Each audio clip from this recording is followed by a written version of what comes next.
Tuan Yang Dipertua, Ji kelima, memartabat peranan wanita. Sesungguhnya, wanita sangat istimewa. Keunikan mereka bukan sekadar penyeri kepada sesebuah keluarga, malahan menjadi penyuluh dalam mengatasi banyak permasalahan kehidupan. Wanita itulah tulang belakang pembangunan negara. Sesuai dengan itu, kerajaan sentiasa mengemberat dalam memberikan mereka terus berperanan dalam mewarnai negara.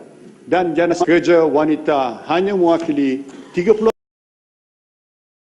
bagi meningkatkan sumbangan peranan dalam mewarnai negara. Dan jana kerja wanita hanya mewakili 38% negara ini. Bagi meningkatkan sumbangan wanita dalam pembangunan negara, kerajaan akan menumpukan penlibatan wanita dalam pasaran kerja dan aktiviti keusahawanan.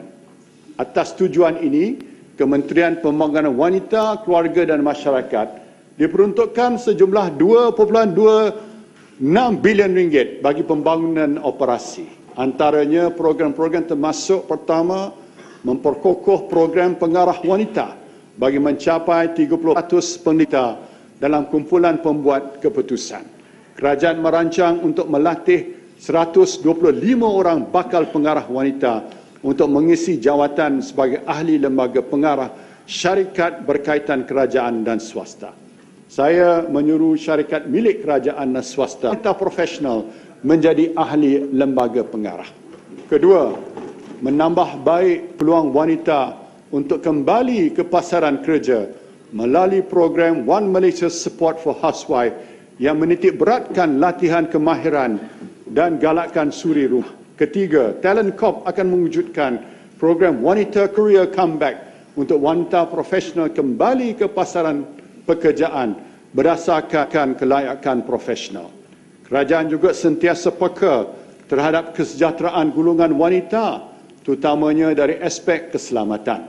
Sehubungan itu, kerajaan akan membeli premis rumah perlindungan khas wanita mengikut zon wilayah timur, utara dan tengah.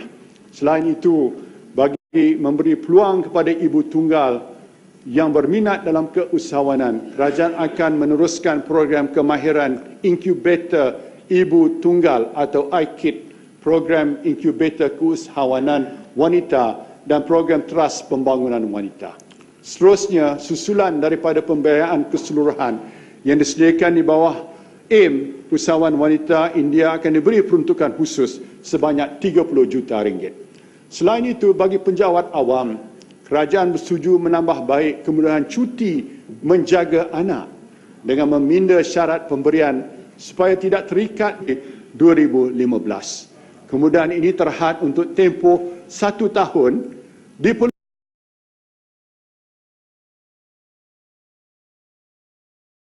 2015. Kemudahan ini terhad untuk tempoh 1 tahun diperluaskan pada pegawai wanita yang mempunyai anak tiri tanggungan, anak angkat yang diambil mengikut undang-undang, anak pelihara dan anak kurang upaya. Hasrat kerajaan untuk menggalakkan penubuhan lebih banyak pusat penjagaan kanak-kanak di premis pejabat swasta. Garis panduan sedia ada akan dipinda. Mulai Januari 2015, kerajaan akan membenarkan majikan mengendalikan pusat penjagaan kanak-kanak melebihi tingkat 2 tertaluk pada syarat-syarat yang ditetapkan oleh pihak berkuasa. Tuntasnya, apa yang dilakukan oleh kerajaan ini sudah tentu mengangkat martabat wanita dalam berperanan aktif di pesada negara. Tuan Yang Dipertua, strategi ke-6, membangun program transformasi belia negara. Bagi saya, belia bukan sekadar harapan bangsa. Tidak hanya setakat aset atau rakan kongsi pada pembangunan negara, malah nilaian belia adalah lebih daripada kesemuanya itu.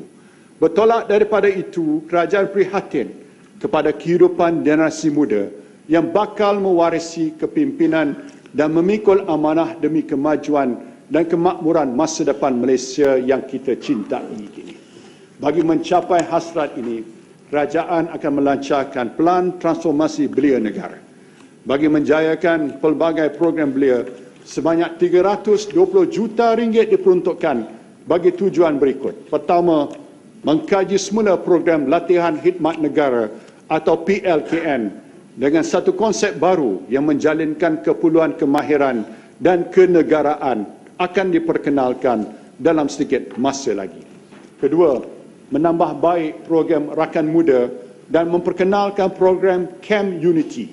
Ketiga, mengukuhkan aspek kepimpinan belia melalui pengenalan program Akademi Kepimpinan Belia untuk mengasah bakat kepimpinan di kalangan belia Malaysia. Keempat, mempergiat program kesukarelawan belia melalui IM4U dan memperkenalkan program MyCore. Program MyCore melibatkan belia menjalankan aktiviti sukarela kebajikan dan sosioekonomi di peringkat antarabangsa dengan peruntukan 10 juta ringgit. Kelima, menggilap bakat keusahawanan di kalangan belia melalui program Magic SME Bank dan Agro Bank serta memperkenalkan online resource center dan menganjur persidangan keusahawanan sosial antarabangsa. Keenam, melaksanakan program Agropreneur Muda oleh Fama yang melibatkan 1,200 orang belia dengan 200 orang belia dengan sasaran pendapatan melebihi RM5,000 sebulan. Dan ketujuh, meningkatkan dan kemahiran belia melalui program transformasi IKBN dan program coding bootcamp serta program projek angkat dan upaya atau padu. Tuan Yang Dipertua, kerajaan juga berhasrat supaya satu ekosistem komprehensif yang disertai belia dapat disediakan untuk meningkatkan keupayaan dan memajukan diri dalam pekerjaan dan keusahawanan serta menikmati kemudahan perumahan dan rekreasi. Untuk tujuan ini, kerajaan akan menyediakan One Malaysia Youth City dengan peruntukan 100 juta ringgit bagi membiayai 3 projek perintis di Semenanjung, Sabah dan Sarawak. Bila mengupas ehwal belia juga, pemilikan rumah merupakan satu isu besar, khususnya soal harga rumah dan kebolehbiayaan. Menyedari permasalahan ini, sukacita saya mengumumkan skim perumahan belia atau Youth Housing Scheme secara perkongsian di antara kerajaan, Bank Simpanan Nasional, Kumpulan Wang Simpanan Pekerja dan Syagamas.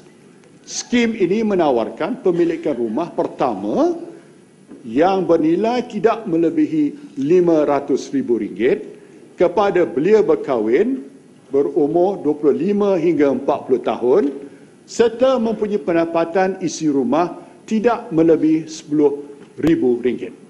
Tempoh pembiayaan maksimum adalah 35 tahun. Di bawah skim ini, sebanyak RM200 sebulan diberikan oleh kerajaan untuk tempoh 2 tahun pertama bagi mengurangkan beban ansuran bulanan pinjaman perumahan.